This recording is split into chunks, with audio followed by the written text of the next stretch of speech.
Hi everyone, Alpona's Kitchenলৈ আপোনালোক সকলোকে পুনৰ স্বাগতম জনাইছো।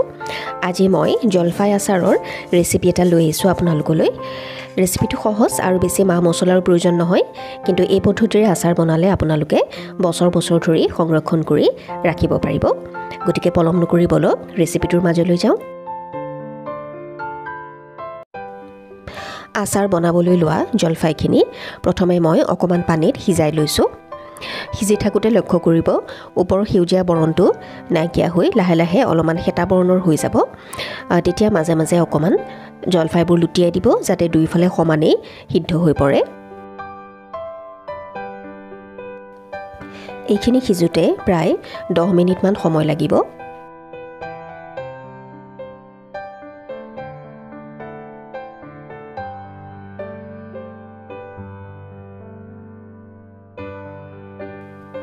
মাজতে এবাৰ সিজিছেনে নাই লক্ষ্য কৰিব।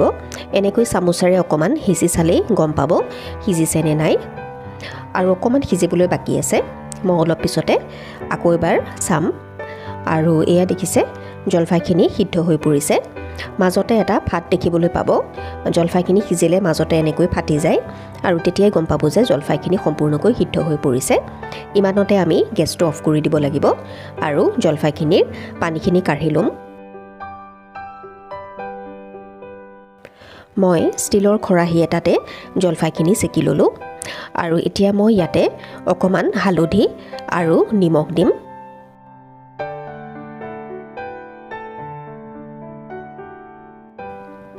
জলফাইৰ পৰিমাণ অনুযায়ী নিমখ আৰু হালধিটো আন্দাজমতে দি ল'ব। অকমান বেছিকৈ দিলে ভাল, তেতিয়া পিছলৈ আচাৰখিনি বহুদিনলৈ ভাল হৈ থাকে আৰু গুণটোও ভাল হয়। নিমখ আৰু হালধি দিয়াৰ পিছত এতিয়া মই অকমান ভালকৈ জোকাৰি দিছোঁ যাতে গোটেই জলফাইখিনিতে নিমখ হালধিখিনি সমানে মিলি যায়। এতিয়া মই মাজতে এটা গাঁত কৰি দিছোঁ, কাৰণ আমি নিমখ দিছোঁ যেতিয়া জলফাইৰ পৰা অলপমান পানী ওলাব আৰু সেই পানীখিনি যাতে জলফাইৰ গাত লাগি নাথাকে তললৈ নিগৰি আহে, সেইকাৰণে মই তলত এনেকৈ অকমান গাঁতৰ নিচিনা কৰি দিছোঁ। তেতিয়া পানীখিনি তললৈ বৈ আহিব আৰু জলফাইখিনি ভালকৈ শুকাই যাব। জলফাইখিনি অন্তত 4-5 ঘণ্টামান ৰ'দত শুকাবলৈ দিব। জলফাইখিনি শুকাই মানে মই আচাৰৰ মছলাখিনি বনাই লৈছোঁ। ইয়াৰ বাবে মই 1 টেবুল চামুচ পাঁচফোৰণ আৰু আধা চামুচমান জালুক দিছোঁ। আপোনালোকে ইচ্ছা কৰিলে ইয়াতে শুকান জলকীয়াও দিব পাৰে, কিন্তু মই দিয়া নাই। আৰু এইখিনি মই খুন্দনা এটাত অকমান ভালকৈ খুন্দি ল'ম। বেছি মিহি কৰি নেপেলাব, অকমান গোটা গোটা হৈ থাকিলে ভাল। তেতিয়া আচাৰত অলপমান গোটা গোটা মছলা পালে খাই ভাল লাগে। এয়া মই খৰচীয়াকৈ মছলাখিনি খুন্দি ল'লোঁ। এতিয়া মই কেৰাহী এখন পাতি লৈছোঁ আৰু ইয়াতে আচাৰৰ জোখাৰে অলপমান তেল দি লৈছোঁ।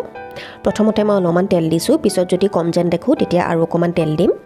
আচাৰত অকমান তেল বেছি হ'লে ভাল। আৰু এতিয়া মই তেলত 1 চামুচ গোটা জিৰা ফুটিবলৈ দিছোঁ। জিৰাখিনি অকমান মুগা বৰণীয়া হোৱাৰ পিছত ইয়াতে মই খুন্দি থোৱা মছলাখিনি দিম। গেছৰ ষ্টিমটো কিন্তু একেবাৰে কমাই ৰাখিব, বেছিকৈ নিদিব, কাৰণ এইখিনি মছলা আগতে আমি সেকিয়ে লৈছোঁ। গতিকে বেছিকৈ তেলত ভাজি থকাৰ প্ৰয়োজন নাই, তেতিয়া অকমান সোৱাদটো তিতা হৈ যায়। সেইকাৰণে অকমান তেলৰ লগত ভালকৈ মিহলি হোৱাকৈ লৰাই ল'লেই হ'ল। আৰু এইখিনি অকমান গৰম হোৱাৰ পিছত ইয়াতে মই 1 চামুচমান হালধি দিছোঁ। হালধি আগতে জলফাইত দিছিলোঁ, কিন্তু আচাৰত অকমান হালধি লাগে, তেতিয়া ৰংটো ভাল হয় আৰু আচাৰখিনি বহুদিনলৈকে ভাল হৈ থাকে। এইখিনি ভালকৈ মিহলি হোৱাৰ পিছত ইয়াতে মই ৰ'দত শুকাই থোৱা জলফাইখিনি দিছোঁ। জলফাইখিনি মই মাজতে ফালি দিছোঁ। আপোনালোকে ইচ্ছা কৰিলে গোটাকৈ থ'ব পাৰে। গোটাকৈ থ'ব খুজিলে মাজতে অকিয়াই ল'ব, তেতিয়া মছলাখিনি ভালকৈ জলফাইৰ ভিতৰলৈ সোমাব পাৰে। আৰু এনেকৈ মোৰ দৰে ফালি ল'ব খুজিলে ফালিও ল'ব পাৰে। তেতিয়া অকমান পৰিমাণটো সৰহ হৈ যায়, সেইকাৰণে মই এনেকৈ ফালি লৈছোঁ। আৰু এতিয়া ভালকৈ তেলখিনি জলফাইৰ লগত মিহলি হোৱাকৈ লৰাই ল'ব। ইয়াতে এতিয়া মই অকমান শুকান মছলা দিম। ইয়াৰ বাবে মই দিছোঁ 1 চামুচ জলকীয়া গুড়ি। আপোনালোকে ইচ্ছা কৰিলে কেঁচা জলকীয়াও ফালি দিব পাৰে। 1 চামুচ ধনিয়া গুড়ি আৰু লগতে দিম ৰঙৰ বাবে 1 চামুচ কাশ্মীৰী জলকীয়াৰ গুড়ি। এইটো ৰঙৰ বাবে দিছোঁ, তেতিয়া আচাৰখিনি দেখিবলৈ ভাল লাগে।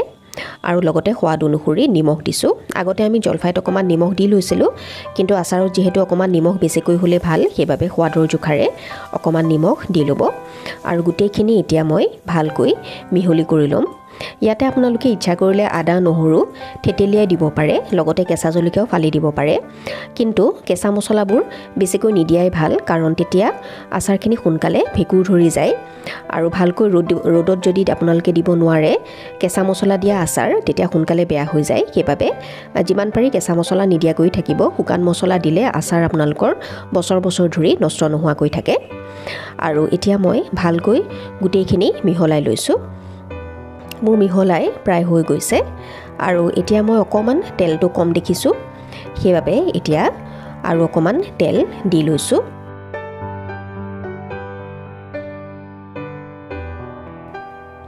তেলখিনি দি উঠি এতিয়া ভালকৈ তেলৰ লগত মিহলাই ল'ব কিন্তু এই তেলখিনি আমি অকণমান গৰম কৰিব লাগিব যেহেতু তেলখিনি কেঁচা হৈ আছে কেঁচা তেল দিলে আচাৰ বেছি দিনলৈ ভাল হৈ নাথাকে পকা তেলতহে আচাৰ ভাল হৈ থাকে সেইবাবে ষ্টিমটো একেবাৰে কমাই থ'ব আৰু তেলখিনি ভালকৈ গৰম হোৱাকৈ লৰাই জলফাইখিনি মিহলাই ল'ব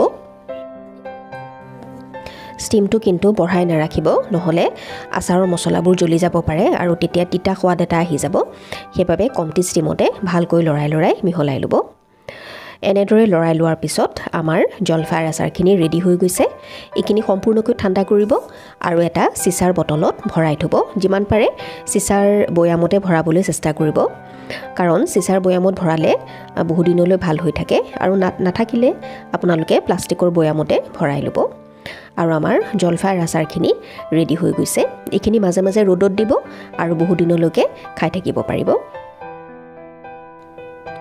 আশা কৰোঁ আজিৰ ৰেচিপি ভিডিঅ'টো আপোনালোকে ভাল পাইছে ভাল পালে লাইক এটা কৰিব বুলি আশা কৰিছোঁ আৰু যিসকলে মোৰ চেনেলটো ছাবস্ক্ৰাইব কৰা নাই তেওঁলোকে যেন মোৰ চেনেলটো ছাবস্ক্ৰাইব কৰি দিয়ে আৰু আপোনালোকে যদি ফেচবুকত চাই আছে তেনেহ'লে মোৰ পেজটো ফ'ল' কৰি থৈ যাবলৈ নাপাহৰিব গতিকে পুনৰ এটা নতুন ৰেচিপি ভিডিঅ'ত লগ পাম আপোনালোকক আজিলৈ আহিছোঁ ধন্যবাদ